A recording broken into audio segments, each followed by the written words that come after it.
Tapos parang kailangan ko gumising 4. Kasi ayusan ko yung pamangkin ko. Dahil graduation day bukas. So, ayusan ko ng buhok at makeup yung pamangkin ko. Maaga yung graduation nila, 5 a.m. 5 a.m. siya aalan. So, mga 4 siguro gigising ako para ayusan siya. Tapos, after ko siyang ayusan, tutulog ulit ako. Tapos, hapon na. Gawa ng graduation din na April. Ang ganda naman ng tita na yan. Siyempre, graduation week ngayon. Bukas yung graduation ng high school. Junior high school. Public. Kaya kailangan ko ayusan ng buhok at makeup.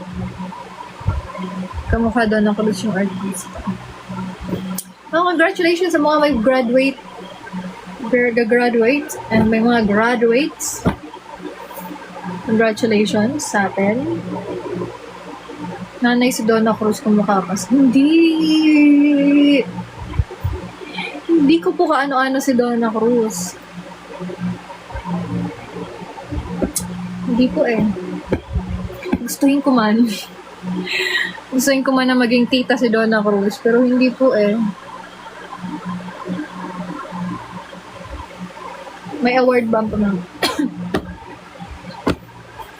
Ewan ko. Baka surprise. Hindi kasi ako mag-attend sa kanya, tito niya. Pero ako yung mag-aayos ng mukha. Mag-aayos ng mukha. Mag-make up at mag-aayos ng buhok. Yung anak ko, high honor. Graduate din ng grade 6. Si Avril. Grade 6 siya. Elementary graduate with high honor.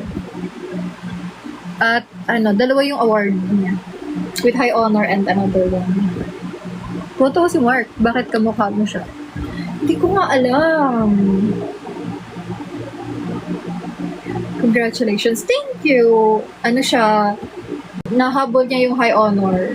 Pero from grade, buong elementary level niya, lagi siyang honor. Sa mami daw nagmana ang brain. yung talino ng anak sa mami. Lagi siyang achieve. Lagi siyang with honor. Kaya lang, lately, ngayon na lang siya nag-aim na maging high honor. Tapos, yung target niya yun. Although, nung first quarter, with honor lang siya. Tapos, the rest, second, third, fourth, with high honor na siya. Ay, hindi. Third, fourth, with high honor. Tapos, nahatak yung average. General average niya. So, gagraduate siya ngayon.